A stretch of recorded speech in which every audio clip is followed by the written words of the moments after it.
Hello বন্ধুরা, দার্জিলিং থেকে এক রৌদ্রোজ্জ্বল সকালে তোমাদের স্বাগত জানাই। আজকে সকাল থেকে উঠেই দেখছি ঝকঝকে ওয়েদার, আর বর্ষাকালে এরকম ওয়েদার আর তার সঙ্গে কাঞ্চনজঙ্ঘার ভিউ পাওয়াটা বিরাট ভাগ্যের ব্যাপার। তো ব্লগটা শুরু করছি, দেখতে থাকো।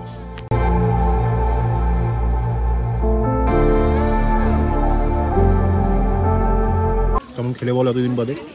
হ্যাঁ, গুড মর্নিং এভরিওয়ান। এখন বাজে সকাল 6:30 আর ঘুম থেকে উঠে দেখো কত পরিষ্কার ওয়েদার, একদম ঝকঝকে ওয়েদার। আর পেছনে কাঞ্চনজঙ্ঘা দেখা যাচ্ছে, দারুণ। মন একদম গার্ডেন গার্ডেন হয়ে গেল।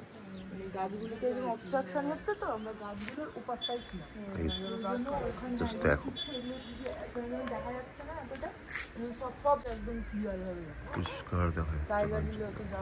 ইউমাডি হোমস্টের ছাদ থেকে শুধুমাত্র যে কাঞ্চনজঙ্ঘার একটি অসাধারণ ভিউ পাওয়া যায় তা কিন্তু নয়, তার সাথেই সবুজ ভ্যালির একটি অপূর্ব সুন্দর ভিউ, আর তার সঙ্গে পুরো দার্জিলিং শহরের একটি বার্ড আই ভিউ পাওয়া যায়।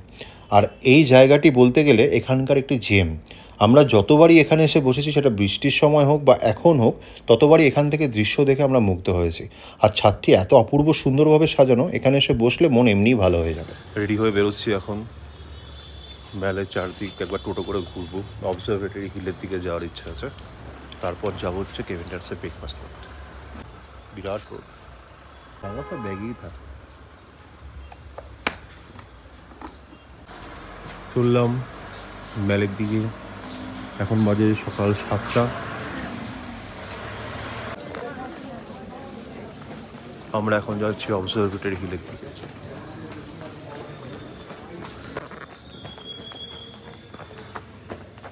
তো চলে এসেছি গাইজ, আমরা প্রায় চলে এসেছি অবজারভেটরি হিলের কাছে। আর বাদিকে হচ্ছে সেই হারমিটেজ রিসর্ট যেখানে আমরা গতবার স্টে করেছিলাম। ভীষণ সুন্দর প্রপার্টি, আর এখানে দেখো ওয়েদার একদম চেঞ্জ, পুরো মেঘে ঢাকা। আর এখানে বসে এক কাপ চা খাবো। চা নিচ্ছি অবজারভেটরি হিলে। চলো অবজারভেটরি হিল থেকে কিছুক্ষণ চা খেয়ে রিল্যাক্স করে এখন বেরোচ্ছি। এখন গন্তব্য হচ্ছে কেভেন্টার্স।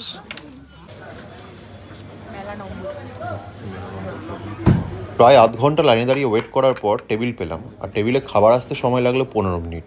আর আমরা নিয়েছি এখানে চিকেন প্ল্যাটার আর সাথে চিজ অমলেট। কেভেন্টার্সের খাবার নিয়ে অনেক কন্ট্রোভার্সি থাকলেও আমাদের কিন্তু এটা হট ফেভারিট। আমরা যখনই আসি এই খাবারই খাই, আর সাথে নিয়েছি হট চকলেট। আর কাকিমারও কিন্তু এটা প্রথমবার এই ধরনের খাবার টেস্ট করা। কেভেন্টার্সে খাওয়া দাওয়ার পর শেষ করার পর মেলে এসে বসলাম। যেখানেই থাকি ঘুরে ফিরে সেই মেলে আসা কিন্তু মাস্ট। এখন আমরা এসে মেলে বসছি, দেখালাম কেভেন্টারে কী কী খেয়েছি। তো এখন একটুখানে বসে রেস্ট নিয়ে তারপর বেরোবো। আমরা দার্জিলিংয়ে এত হোটেলে থেকেছি, ওভারঅল সৌন্দর্য দিক থেকে হোমস্টেটাকে 1 নম্বরে রাখে। হ্যাঁ, দোলনায় নিজের মতো দোল খাচ্ছে, মানে একটা হোমলি ব্যাপার পুরোটা। নিজের মতো টাইম কাটাও, কেউ কিচ্ছু বলার নেই। আর চারদিকে সুন্দর সুন্দর গাছ, ভীষণ সুন্দর। আর এইখান থেকে তোমার সকালবেলা কাঞ্চনজঙ্ঘার ব্যাপারটা ভিউ পেয়েছি, দারুণ। একটু ফ্রেশ হয়ে ঘুমিয়ে আবার বেরিয়ে পড়লাম মেলের উদ্দেশ্যে। এখন করতে যাবো লাঞ্চ। প্ল্যান তো আছে কুঙ্গায় করা, দেখি কীরকম ভিড়ভাড়টা হয়, তারপর ডিসাইড করা যাবে।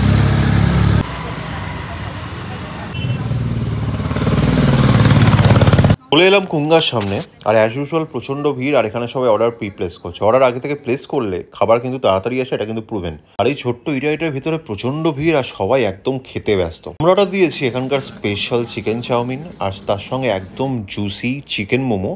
আর তার সঙ্গে অর্ডার দিয়েছি একদম অন্যরকম টেস্টের টিবেটান ড্রাই চিলি চিকেন। এটা আমার সব থেকে ভালো লেগেছে। কাঁচা লঙ্কার ফ্লেভারটা এত সুন্দর, কি বলবো। ভুঙ্গায় খাবার খেয়ে মনটা জাস্ট গার্ডেন গার্ডেন হয়ে গেল। আর একটা কথা অবশ্যই বলতে চাই, যে দার্জিলিংয়ের মতো খাবারের এত ভ্যারাইটি আমার মনে হয় না অন্য কোনো শৈল শহরে আছে বলে। মেন কোর্স শেষ করে এবার ডেজার্ট খাওয়ার পালা। আর দার্জিলিংয়ের ডেজার্ট মানেই গ্রিনারিজ। তো চলে এলাম গ্রিনারিজে, নিয়ে নিলাম একটা চিজ কেক, তার সঙ্গে ট্রেস লিসেস বলে হোয়াইট কালার কেকটা, তার সঙ্গে একটা পাই।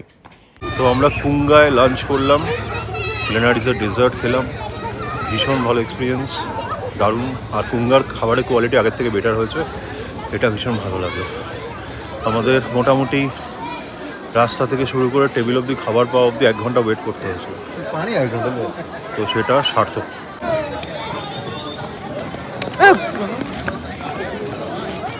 আর দার্জিলিংয়ে এসে দার্জিলিং লিকার ট্রি ট্রাই করবো না সেটা হতে পারে না। তো আমি আর কাকিমা নিয়ে নিলাম দার্জিলিং চা, আর গধুলি নিল দুধ চা। দার্জিলিংয়ে এলে আমাদের এত হাঁটা হয় যে একটু বাদে বাদেই খিদে পেয়ে যায়। তো সেই খিদে মেটাতে আমরা চলে এলাম গোর্খা টেরিটোরিয়াল বিল্ডিংয়ের লোকাল ফুড মার্কেটে। আর এখানে কি খাবার নেই, সব কিছু পাওয়া যায়। Fried rice, chilli chicken, chicken leg piece, chicken momo, chicken wings, chicken tikka, everything. আর সব কিছুর প্রাইস হচ্ছে 50 থেকে 100 টাকার মধ্যে। তো আমরা অর্ডার দিলাম এখানকার স্পেশাল চিলি চিকেন। এক প্লেট চিলি চিকেন নিয়েছি, ড্রাই, ভীষণ টেস্টি, মানে মুখে দিচ্ছি মেল্ট হয়ে যাচ্ছে, এত সফট চিকেনগুলো।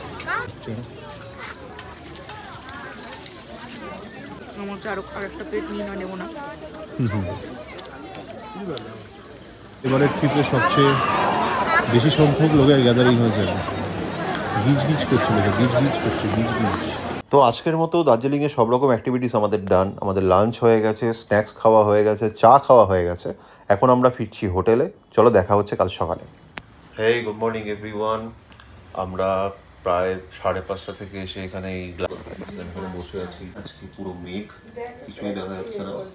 একটু ওদিকে একটু মাথা দেখা যাচ্ছিল, এখন কিছুই দেখা যাচ্ছে না। হুম করে মেঘ ঢুকছে চারদিকে। আজকে বেরিয়ে যাবো 10:30, 10টার মধ্যে গাড়ি চলে আসবে। তারপর আমরা লাগেজ তো সেরকম কিছু নেই, ছোটোখাটো লাগেজ, তো বেরিয়ে যাব। আজকে একবার সোনাম কিচেনে যাওয়ার ইচ্ছে আছে। আর গতকাল কিন্তু আমরা কাঠমান্ডু কিচেনে যেতে পারিনি, ফোন করেছিলাম 8টার মধ্যে, ওদের খাবার শেষ হয়ে গেছে। তো রাতে আমরা ওই জোম্যাটো থেকে রুটি আর খুব ভালো 717 থেকে, হ্যাঁ 717 থেকে একটা হোটেল আছে তোমার ওই ইয়ের দিকে, আমাদের ওই মহাকাল মার্কেট থেকে বা মহাকাল রেস্টুরেন্ট থেকে নিচের দিকে যে রাস্তা যাচ্ছে টুয়ার সোনার বাংলা হোটেল, ওই দিকে। তো ওখান থেকে কালকে আমরা হাত রুটি আর চিকেন ভর্তা অর্ডার করেছিলাম, বেশ ভালো ছিল। তো রাতে আমরা ওই ডিনার করেছি, সেটা রেকর্ড করা হয়নি। তো বেরিয়ে যাবো আজকে সোনাম কিচেনে যদি যাওয়া যায় তাহলে দেখাবো ওখানে কী কী পাওয়া যায়। ওটাও খুব একটা পপুলার ইটারি এখানকার। আমরা এখন মেলে এসে বসেছি, পুরো মেঘ চারদিকে। সময় হলো 8:30। আমরা এখন এসেছি জাকির হোসেন রোডে, এইবারের ট্রিপে প্রথমবার। এখানে প্রচুর হোটেলস রয়েছে, সস্তা সস্তায়, কম কম দামে। প্রচুর বেকারি রয়েছে। এই ডান দিকে একটা দেখতে পাচ্ছি তাজ বেকারি অ্যান্ড ক্যাফে, প্রচুর হোটেলস রয়েছে এখানে। এই রাস্তাটার নাম হচ্ছে জাকির হোসেন রোড, আর আমরা যাচ্ছি সোনামস কিচেন। তো আমরা চা খাওয়ার জন্য জাকির হোসেন রোডের এই ছোট্ট দোকানটিতে দাঁড়ালাম। তো আপনাদের জানিয়ে রাখি, যাদের সকালবেলা ইংলিশ ব্রেকফাস্ট বা টিবেটান ব্রেকফাস্ট পছন্দ হয় না, তারা কিন্তু জাকির হোসেন রোডে এসে এখানকার পুরি, সবজি, কচুরি ট্রাই করতে পারেন, ভীষণ ভালো বানায়। তো আমরা এখন যাচ্ছি সোনামস কিচেনে ব্রেকফাস্ট করতে, আর আমাদের নেভিগেটর গোধূলি ম্যাপ দেখিয়ে আমাদের সেখানে নিয়ে যাচ্ছে। আমরা ওখান দিয়ে এলাম। এই হচ্ছে সোনামস কিচেন, দি ফেমাস। চলো, ছোট্ট ইটারি একটা।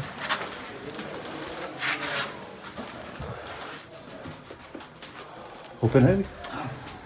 দার্জিলিং শহরের ছোট্ট ছিমছাম এই ইটারিটিতে একসাথে হয়তো 12 থেকে 16 জন সর্বসাকুল্যে বসতে পারে।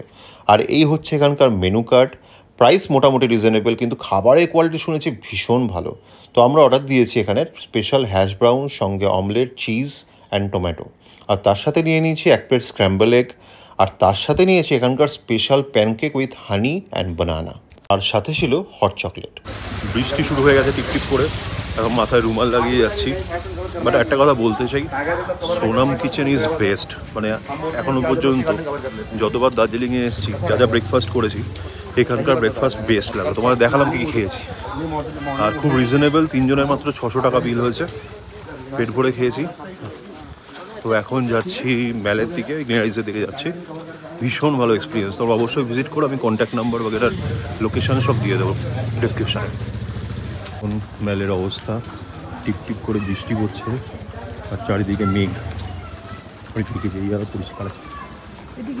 বৃষ্টি মাথায় নিয়ে আবার ফিরে এলাম আমাদের হোমস্টেতে। মনটা একটু খারাপ, তো যাই হোক, চলো তোমাদের হোমস্টের ওনার ধীরজজির সঙ্গে একটু আলাপ করা। हम लोग को होस्ट करके आपको कैसा लगा? बहुत अच्छा है, one of the best guests we have hosted till date. Very disciplined, well-mannered guest, Mr. Debendu and his family. Thank you so much. And luck goes by their side, so they got a view of Mount Kanchenjunga during this monsoon time. So I've been insisting Mr. Debendu to cut a lottery ticket, so because because luck is favoring me. favoring Mr. Debendu. Okay, thank you sir. Okay sir. Meet you soon. তো এখন আমরা বেরোচ্ছি, ছেড়ে যেতে খুব খারাপ লাগছে। 2 দিন খুব ভালো কাটিয়েছি ঘরটাতে। Room number 503। সবচেয়ে সুন্দর জায়গা। তো আমরা ফিরছি এনজেপি থেকে দুপুর 3টের বন্দে ভারত এক্সপ্রেসে। তো তোমাদের নলেজের জন্য একটু বলে রাখি, যারা বন্দে ভারত করে ফিরবে তারা চেষ্টা করো 10:30 থেকে 11টার মধ্যে দার্জিলিং থেকে বেরোনোর। কারণ আমি অনেকের মুখে শুনেছি যে টাইমের মিসক্যালকুলেশনের জন্য প্রচুর লোক এই বন্দে ভারত মিস করেছে। আমাদের ড্রাইভারও সেই কথাই বলতেন। আবারও আমরা মেঘের বুক ছিঁড়ে এগিয়ে চললাম আমাদের গন্তব্যের দিকে। আর এবার আমরা ফিরছি রোহিণীর রাস্তা ধরে। এসেছিলাম মিরিক হয়ে, ফিরছি রোহিণী হয়ে। আর রোহিণী কিন্তু বরাবরই আমাদের ভীষণ ফেভারিট একটা রুট। মানে আমরা যখনই ফিরি আমরা চেষ্টা করি রোহিণী হয়ে ফেরার। তার কারণ হচ্ছে এত সবুজ গাছপালা, আর রোড কন্ডিশনও কিন্তু পাংখাবাড়ি বা মিরিকের থেকে অনেক বেটার। দার্জিলিংকে আদিওস জানিয়ে আমরা ছুটে চললাম আমাদের গন্তব্য এনজেপির দিকে। আর দেখতে যেতে চলে এলাম কার্শিয়াংয়ে। এই কার্শিয়াং থেকে এনজেপি যেতে আমাদের সময় লাগবে প্রায় 3 ঘন্টা। তো চলো তোমরা আমাদের সঙ্গে থেকো আর এনজয় করো আমাদের ফেরত যাওয়ার জার্নি।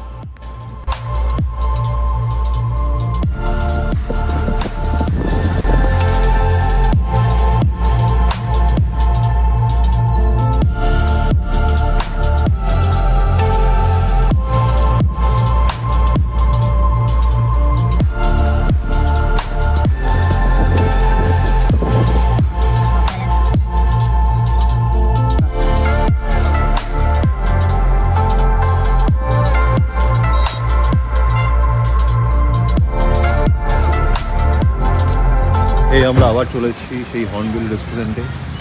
অনেকগুলো ব্লগে দেখিয়েছিলাম এই রেস্টুরেন্টের কথা, ব্যাপক ভিউ, দারুণ মোমো বানায়। এই কাউন্টারটা নতুন করেছে।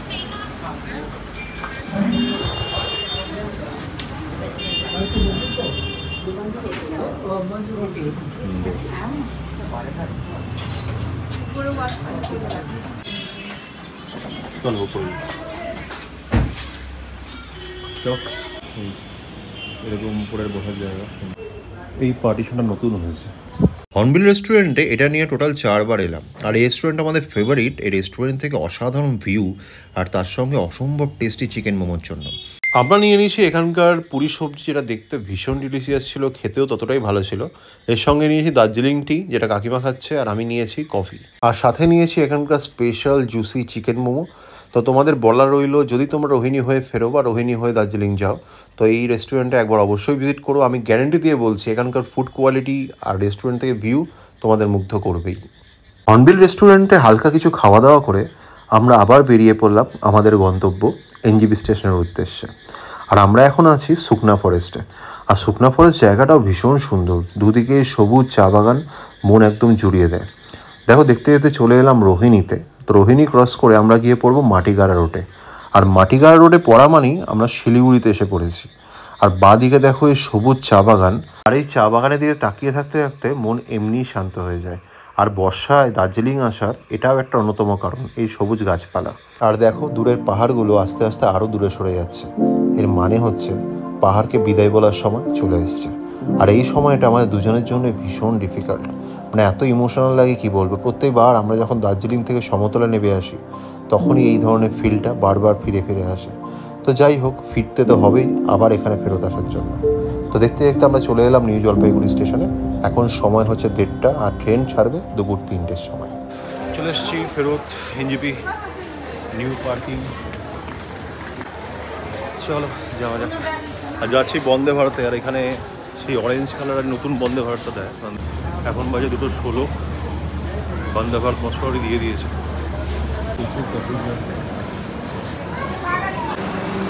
এটা এক্সিকিউটিভ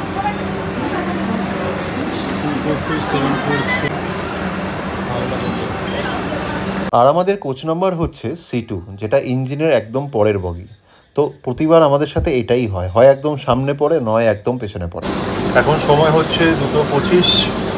আমরা চলে এসেছি, আমাদের সিট নেওয়া হয়ে গেছে, লাগেজ রাখা হয়ে গেছে। 3:10 ছাড়বে আর সময় পৌঁছানোর হচ্ছে হাওড়াতে 10:30। চলো জার্নিটা শেয়ার করবো বন্দে ভারত। এই কালারের বন্দে ভারতে ফার্স্ট টাইম চড়ছি, প্রথমবার। লাস্টবার ওই সাদা রঙের বন্দে ভারতে চলেছিলাম। তো ভালো এক্সাইটেড আর ভাবছিল ওটা ইঞ্জিন করে। আর দুপুর 3টার এই বন্দে ভারতে কিন্তু অনলি স্ন্যাক্স আর ডিনার সার্ভ করা হয়। তাই এই হচ্ছে আমাদের স্ন্যাক্স দিয়ে গেল জাস্ট। ফাইনালি আমরা পৌঁছে গেছি হাওড়া স্টেশনে, একদম অন টাইম ঢুকিয়েছি। তো আমরা ফাইনালি নেমে গেছি হাওড়া। তো ওভারঅল জার্নি ভালোই ছিল, মোটামুটি তোমাদের সব কিছু দেখানোর চেষ্টা আর করলাম। যেতে যেতে আবার সেই গধূলির ফ্রেন্ড আর তার হাজব্যান্ডের সঙ্গে দেখা হয়ে গেল, তো ভীষণ ভালো লাগলো। তো ওদের সাথে একটু হাই হ্যালো করে ওরা যাবে ওদের বাড়ির উদ্দেশ্যে, ক্যাব ধরবে, আর আমরা ট্রেনে করে ফিরবো আমাদের বাড়ির দিকে। পৌঁছে গেছি, তো ওভারঅল সব কিছু তোমাদের সাথে শেয়ার করলাম। তো এবারে দার্জিলিং ট্রিপটা তোমাদের কেমন লাগলো অবশ্যই জানিও, শেয়ার করো ভিডিওটা, আর লাইক করে দিও, চ্যানেলটা সাবস্ক্রাইব করে দিও। দেখা হচ্ছে পরের কোনো ব্লগ। বাই।